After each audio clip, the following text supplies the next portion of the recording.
और अब पेश है हमारी खुसूसी पेशकश डुगर खबरां।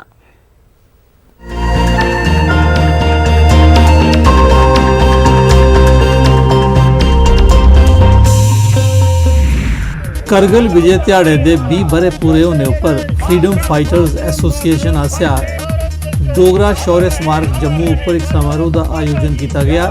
समारोह च करगिल के शहीदें की श्रद्धांजलि दी गई ते उनकी बहादुरी की चेता किया गया। अज डोगरे शौर्य च जम्मू कश्मीर फ्रीडम फाइटर की तरफों जड़े साढ़े कारगिल च जवान शहीद होए सन ते जड़ी असें कारगिल च विजय प्राप्त की थी पाकिस्तान कोलों उसे असी शहीदें की याद करे करने हैं। प्लस वो जड़ी अपनी जड़ी साड़ी जित ही उदा असी जश्न मनाया करने इत्थे डोगरा शौर्य। करगिल फतेह ध्याड़े के उपलक्ष्य शहीदी स्मारक टाउन हाल उधमपुर एक समारोह का आयोजन किया गया। इस मौके करगिल लड़ाई शहीद होने वाले जवानों की श्रद्धांजलि भेंट की गई ते उनके महान बलिदान की चेता किया गया। इस मौके deputy commissioner Udhampur doctor Piyush Singla के अलावा साबका फौजी मन्ने परमन्ने के शहरदार ते जिला इंतजामिया के अफसर भी मौजूद है। ये दिन अस इत्थे मना करते हैं उधमपुर के श्रद्धांजलि स्थल सारे इकट्ठे हुए थे। ये फौजी जेडे साढ़े लड़ा करते हैं वो बड़ा अच्छा काम करा करते हैं। अस उन्हें ये आखने कि भाई तुस अपनी ड्यूटी बड़ी अच्छे तरीके कन्नै दिया करते हो। आने वाले टाइम च भी चुनौतियां बड़ियां होनियां न, तुसें अपना काम बड़े अच्छे तरीके कन्नै करना पौना। अस थोड़े करने सारे Hindustan. Rajouri district police lines ground Kargil Vijay ध्याड़े के मौके पर SSP राजौरी जुगल मनास आस्या झंडा चाढ़िया गया तो परेड उपर सलामी लेती गई। इस मौके करगिल शहीदें की श्रद्धांजलि दी गई तो उनके सर्वोच्च बलिदान की चेता किया गया। आज के दिन ये भी हमें संकल्प लेने की ज़रूरत पड़ती है और ये नसीहत मिलती है कि किस तरीके से जो दुश्मन है वो देश पे लगातार किसी न किसी तरीके से हमारे हमलावर होता है, लेकिन हमारे नौजवान या जितने भी देशवासी हैं, सेना है, सारी इकट्ठा होकर और देश की। कठुआ जिला पुलिस लाइन्स करगिल फतेह के उपलक्ष्य श्रद्धांजलि कार्यक्रम आयोजित किया गया। इस मौके परेड भी की गई। बच्चे देशभक्ति पर आधारित प्रोग्राम पेश किया। SSP कठुआ श्रीधर पाटिल होरें करगिल शहीदें की चेता रखने लिए आख्या। आह्वान करना चाहता हूँ कि अपने अंदर देशभक्ति का जो जज्बा है उस जज्बे के चलते आज के इस विजय दिवस के उपलक्ष्य में अपनी अपनी जगह पे जितना भी हो सके कुछ छोटे छोटे फंक्शंस का आयोजन करके शहीदों की परिवारों को सम्मानित करें और शहीदों की याद में फंक्शंस का आयोजन करें।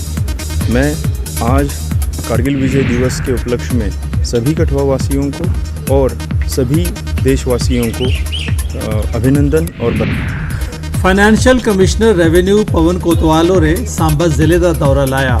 उन्हें सांबा घगवाल ते विजयपुरी च रेवेन्यू रिकॉर्ड चैक किया। बाद उन्हें नंदनी हिल्स कॉन्फ्रेंस हाल सांबा महकमा माल के अफसरें ते एहलकारें कन्नै एक मीटिंग की।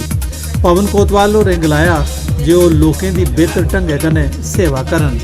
जो आजकल गवर्नमेंट की पहली प्रायोरिटी है कि जो हमारा लैंड रिकॉर्ड है उसको अपडेट किया जाए और उसको कंप्यूटराइज किया जाए।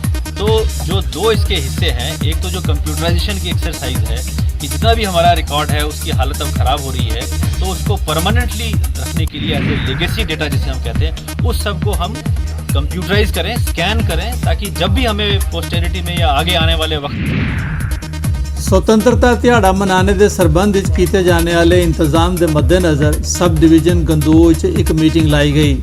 मीटिंग की अध्यक्षता SDM गंदोह भलेज प्रीतम लाल थापा होरें की।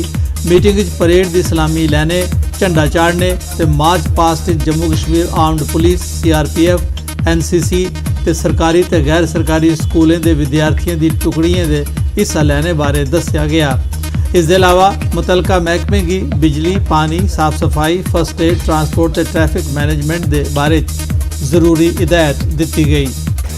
इसमें डिफरेंट डिपार्टमेंट्स के ऑफिसर्स ने पार्टिसिपेट किया और उनको डिफरेंट रोल्स असाइन किए गए ताकि हम ये नेशनल लेवल का जो एक फंक्शन है इसको अच्छे से ऑर्गेनाइज कर सकें, सेलिब्रेट कर सकें।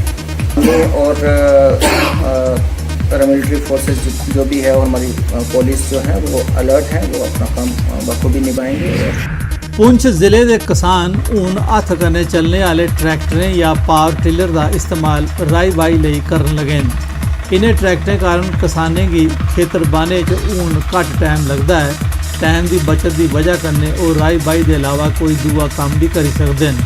हुण वो साल भर च 2-3 फसलां भी राई सकते हैं। ज़मीन अच्छी पैनी है इस नाल, उनका दूसरा फसल भी इस नाल अच्छा हो रहा है, तो बहुत फायदा है इस नाल। गला जिथे 2 मन 4 मन गला होना था, वही जगह इसलिए 7-8 मन पर चली गई है। मतलब एक महकमे की वजह थी, उन्होंने समझाया आने मेहनत तो हुई, हर चीज़ हुई, तो उस नाल बीज अच्छे मिले, तो उसकी वजह से तरक्की हुई है, बहुत तरक्की हो गई है इस टाइम। देखो असा जो पहाड़ी इलाका इस ट्रैक्टर ना बड़े ट्रैक्टर ना जाना बड़ा मुश्किल हो जाना केई जगह, क्योंकि पहाड़ी इलाका है तो उत्थे ये बहुत कामयाब है। ये तकरीबन पहाड़ी इलाके के लोग इसी चुक के भी लै जाने, मतलब एक डोगे च दूए खड़ना होगा, रस्ता नहीं है तो चाह के भी लै जाने, तो बहुत फायदा इस चीज़ का। जो दांदा नाल कम होना सी पहले बड़ा 2-2 दिन ला के, वो पावर टिलर की वजह नाल जो कम घंटे च, और पावर टिलर की मैनेज करना भी जिमींदारों से बड़ा आसान है, तेल पाना और चलाना। ताकि छोटे छोटे खर्चे जो छोटे खेत हैं उन्होंने कर सकने, इंसान 2-4 इसके ले जा सकते, और इसका बहुत बड़ा फायदा है। और सारी पावर टिलर पिछले जिले पिछले जने मिनट और पहुँच दी गई, और इस साल सारा प्लान है जो इसको डबल है। सब्सिडी भी इसके ऊपर जी 50,000 तो 60,000 इस साल भी दी जाएगी, और अस कोशिश करते हैं कि लोग जो सारा फार्म सेक्टर इसकी छोड़ना और मैकेनाइज फार्म करके इसका फायदा उठाना। अखनूर सैक्टर के परगवाल इलाके के लोगों बिजली महकमे खिलाफ प्रोटेस्ट किया।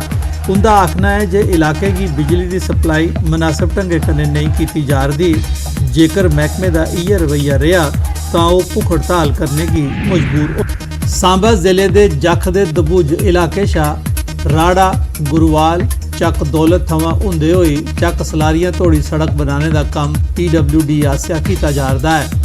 जेड़ा ठेकेदार एक काम करा करता है, लोग उस कोला बिल्कुल भी खुश नहीं। अद्धे थमां मते रोड उपर लुक पाने का काम ते कीता गया है, लेकिन जियां जियां एक काम अगड़े वधा करता है, पिछे बिछाई दी लुक उकड़दी जा रही है। लोकें मांग की है जे घटिया क्वालिटी का काम करने ताईं ठेकेदार ते PWD के खिलाफ कार्रवाई की जाए। अजे 15-20 दिन होया ते लुक पई है, तो अजे हाल है, तो जे एक बारी बरखा पई जाती है तो सारी रुढ़ी जानी है, तो ये लोगों के उपर खर्चा पवा दा है। ठेकेदार के अपने बिल कढ़ाइए चली जाने न, किस उन्हें बंडा बंडाई करनी है, तो किस अपने बोझे पाना चलते होना। गवर्नर साहब अगे अपील करने कि इस दुर्ग का पूरी रोड का पूरा मुआयना किया जाए, कुछ टुटी दी है, पूरी रोड टुटी दी है। यार देखो 15-20 दिन हो गया जी, ज़्यादा मैं सारी टुटी दी, पिछू दाखों को ले गया जी, जिन्नी जी लुक पे है मैक्सिमम सारी टुटी दी है। पुछताछ कख नहीं है, जो भी है साढ़े सामने ही है। कल साढ़े इतने नहीं, हर जगह पूरे गुंडागर्दी आंदी, इनका काम है। और सानू कहने इंक्वायरी कराओ, फिर तू एक बार इधर लुक जो पई है तो कम से कम 2-4 साल तो चलनी चाहिए है। ये तो 15 दिन पुरानी लुक पी है, अज कंडम हो गई है।